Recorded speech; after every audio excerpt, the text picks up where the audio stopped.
না সকালবেলা ঘুমের তো উঠি, ফেসবুকে ঢুকি দেখি একটা ছবি যে আর্জেন্টাইন এক প্লেয়ারের পায়ে ধরে রেখেছে। পরে ছবিটা ভালো করে ডাকি দেখলাম, ওমা এটা তো সিলির প্লেয়ার না। আমি ভাবলাম যে বাবুরে এদের কাছে মাপসার কিনলাম, ম্যাচ জিতে দিবে মাপসার। পরে স্কোরটা চেক করলাম, চেক করে দেখেছি কি না আর্জেন্টিনা তো গোলিকে দিয়ে দিয়েছে কারের সিলিতে। এখন এই ছবি দেখি আবার ব্রাজিলিয়ান ফ্যান যারা আছে তারা প্রচুর পরিমাণে ট্রোল করতেছে কারে আর্জেন্টিনারে। রে তোরা কারে ট্রোল করো আর্জেন্টিনারে কেন? ওই যে সৌদি আরবের লোকে ৭২ সালে একটা গোল খাইছিল, তারপরে তো আর্জেন্টিনার ম্যাচ হারবার কোনো সুযোগ নেই।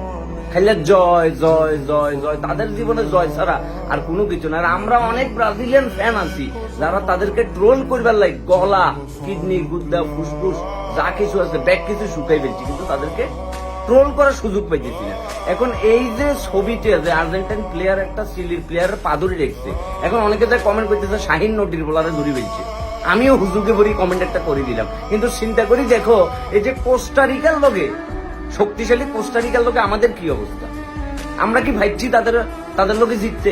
ম্যাচ এটা ড্র করিয়ে আসতে হইলো কার লোকে? কোস্টারিকার লোকে। তো আবার কোপা আমেরিকার প্রথম ম্যাচ। এখন সত্য কথা বললে তো ভালো লাগবে না, কবে মনা দালাল। আসলে আমরা ব্রাজিলের আগের অবস্থা নেই কাকা। ওই যে আমাদের দাদারা ছিল অনেক, বাপেরা ছিল অল্প, আর আমরা যারা ব্রাজিল ফ্যান তাদের আছে গল্প। ঠিক আছে, বাকিটা আর বললাম না। তো বাকিটা তোমরা মনে মনে বুঝি নাও। এখন